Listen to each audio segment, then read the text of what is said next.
Ik ben niet egocentrisch. Ik means I, pronounced ik, rhyming with sick, but with a shorter I sound. It's the first person singular pronoun in Dutch. ben, Means am, pronounced ben, rhyming with. hen, It's the first person singular present tense form of the verb zijn, to be. niet, Means not, pronounced neet, rhyming with. heat, It's an adverb that negates the following word or phrase.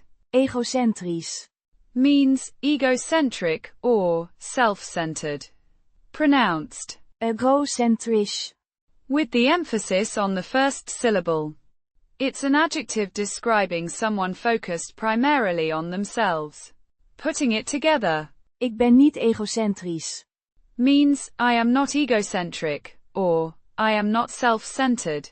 It's a statement expressing a lack of self-centeredness.